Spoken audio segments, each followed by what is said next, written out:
Senator Horn. Thank you, Mr. President. And I would like this to be recorded as my no vote explanation for this package of bills, with the exception of 4210. Mr. President, I was assigned the task in my final days in the House with my colleague Phil Kavanaugh from Detroit to deal with reform for the Medical Marijuana Act. I have two regrets from that time: that we didn't have time to deal with dispensaries, and that we didn't have time to deal with extracts, or what's referred to sometimes as medibles. The problem that we're facing today is that the caregivers who are assigned to grow 12 plants per patient, up to 72 plants, including themselves, are left out of this package of bills. If the caregivers are causing problems to this Medical Marijuana Act, this package of bills certainly doesn't address those problems. And the problems that they are facing are not addressed by this package of bills. Those problems include what we referred to back then as the original sin. If you're a caregiver growing marijuana, where do you get your seed? Where do you get a clean, productive seed that is free from mold, from toxins? The problem that caregivers face still today are issues of transportation. If you're going to have a dispensary to give easier access to patients that need this product, we're certainly not doing that for those that grow less than 100 plants.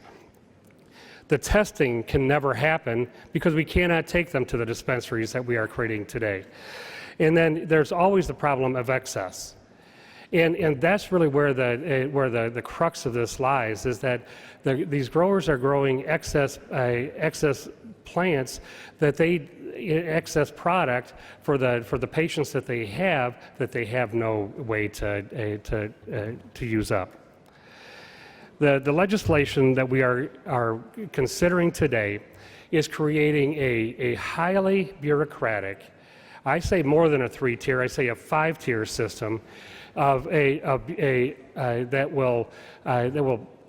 will require a regulation, and from the other side, a profit margin for each of those 5 steps inside of that, including the testing and all of that.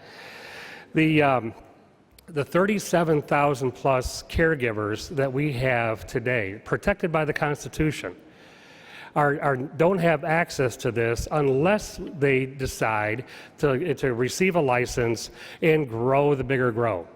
We are telling our folks that you can't, we're going to try to put you out of business if you grow less than 100 plants, but if you grow 500, 1,000, 1,500, now you can participate in our system. And then we can solve your problems for you. I'm thinking that the more bureaucracy you place on this, the higher the cost burden to the business side of this you create, the more the caregivers are going to be needed. The caregivers by law right now can't make a profit on the product that they grow. They can only retain some of the costs of that growing. The state of Michigan, by Constitution, cannot tax that caregiver. And part of that is why we're creating this big bureaucratic system, so that we can regulate like we do alcohol, and then we can tax, and this helps us set up for the day when we are dealing with recreational marijuana. And so I just say to my colleagues, as Michigan starts down this path of bigger government, 5-tier expected profit taking, and a volume of pot that exceeds today's current patient needs, please remember that caregivers and patients are the only 2 classes protected by our Constitution and only for state law. And they are the people that we are leaving out of this package of bills. Thank you, Mr. President, and I'd like my remarks recorded. Senator Horn has asked that his remarks be printed in the Journal as his no vote explanation, save for one of the bills in the package. As previously noted, is your constitutional right, and it will be printed.